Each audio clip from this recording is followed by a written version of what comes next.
जय श्री राधे।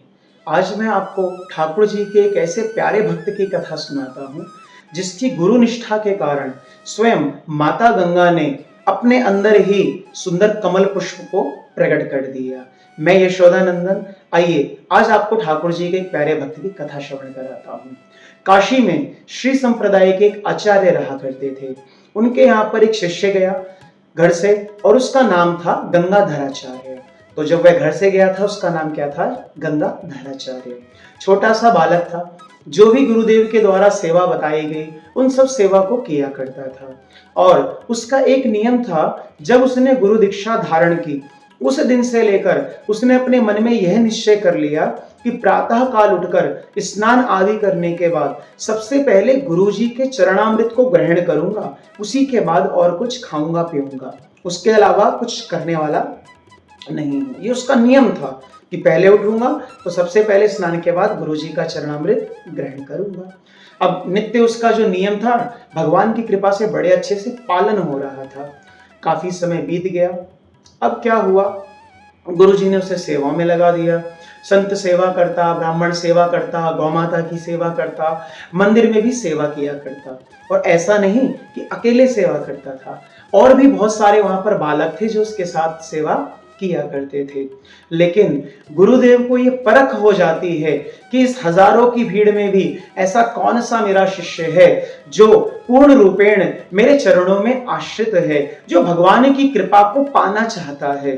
तो गुरुदेव सब शिष्यों की सेवा देखते, उसके साथ साथ उसकी भी सेवा देखा करते थे। एक बार क्या हुआ कि गुरुदेव को कहीं जाना पड़ा, तो गुरुदेव ने अपने आश्रम में सब विद्यार्थियों से कहा, भाई मैं यात्रा के लिए जा रहा हूं और कुछ दिन बाद आगमन होगा।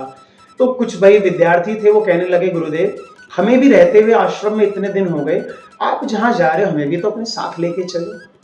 तो भाई कुछ विद्यार्थी थे वो तैयार हो गए चलने के लिए, गुरुजी हम भी चलेंगे, गुरुजी हम भी चलेंगे। इसी बहाने उनको लगा इतने दिन से गुरुकुल में है, बाहर जाकर थोड़ा भैया घूमने का अवसर प्राप्त होगा। सब तो हाथ उठाते, गुरुजी हमें भी लेके चलो, हमें भी लेके चलो।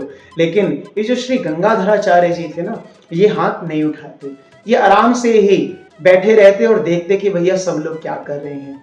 तो सब लोगों ने तो जिन जिन ने हाथ उठाया, गुरुजी ने कहा ठीक है भाई तुम सब चलने के लिए तैयार हो जाओ। कुछ विद्यार्थी ऐसे भी रह गए जिन्होंने हाथ नहीं उठाया। उसमें से एक थे श्री गंगाधराचार्य जी भी थे, उन्होंने हाथ नहीं उठाया। अब उन्होंने देखा कि इन सब शिष्यों में ऐसा कौन सा शिष्य है जो संपूर्ण रूप से जिसके ऊपर आश्रम की जिम्मेदारी सौंपी जा सकती है। तो उन्होंने उसी गंगाधराचार्य से कहा कि तुम्हें मैं इस आश्रम की जिम्मेदारी तुम्हारे ऊपर सौंप के जा रहा हूं। तुम्हें ठाकुर जी की सेवा अच्छे से करनी है, गौ सेवा करनी है, संत सेवा करनी है, इन सब सेवाओं को बड़े अच्छे से करना है।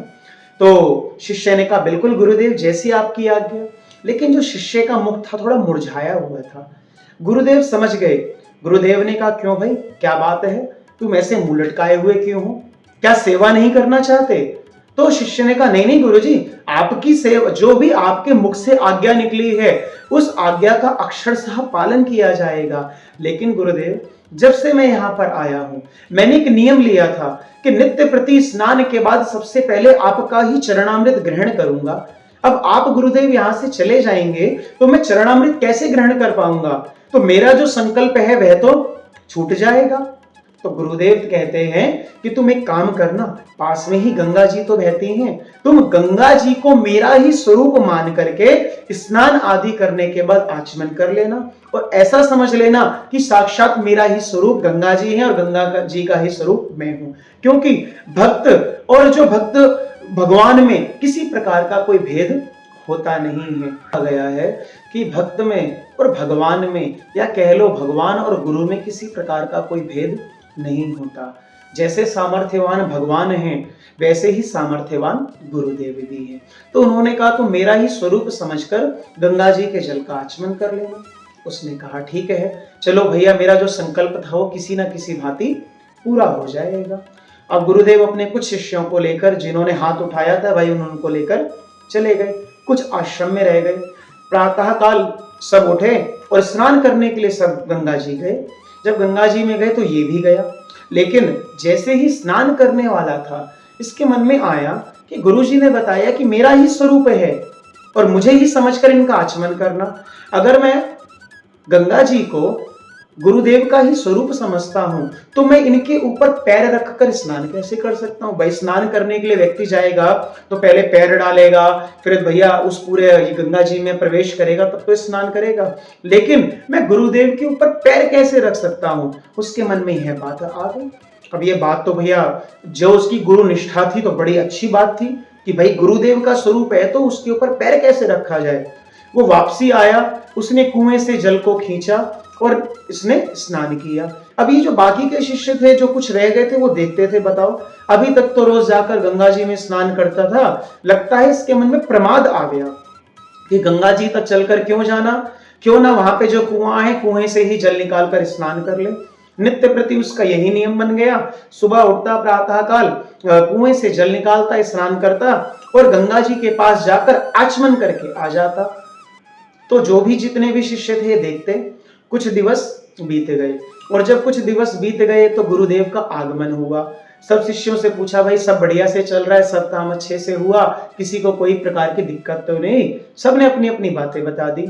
लेकिन जो शिष्य थे ना, वो सबने क्या करा, उन श्री गंगाधराचार्य जी की शिकायत करी। और शिकायत करते हुए क्या कहते, गुरुदेव जब तक तो आप थे तो नित्य हमारे साथ जाकर गंगा स्नान किया करता था, लेकिन गुरुदेव जब से आप गए हो इसने गंगा जी का स्नान नहीं किया, यही कुएं का पानी निकालकर स्नान कर लेता है और जाकर बस गंगा जी का आचमन कर लेता है। गुरुदेव तो समझ गए कि इसके अंदर गुरु निष्ठा कितनी है, लेकिन इस गुरु निष्ठा को प्रकट कैसे किया जाए। तो उस समय गुरुदेव ने कुछ भी नहीं कहा किसी को।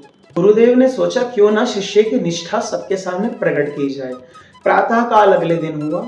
अगले दिन भैया सब लोग गुरुदेव के साथ कहाँ गए, गंगा जी स्नान करने। गुरुदेव ने कह दिया उसी अपने शिष्य गंगाधराचार्य से, एक काम करो, तुम मेरी लंगोटी, लोटा और अचला ये सब लेकर तुम मेरे साथ साथ चलो। उन्होंने कहा ठीक है गुरुदेव। तो वो लेकर के सिर्फ गुरु जी के पीछे पीछे चल रहा। गुरुदेव क्या हुआ, गंगा जी में प्रवेश कर गए और स्नान आदि करने लगे। और उस समय जो बाकी के शिष्य थे वो भी स्नान करने लगे।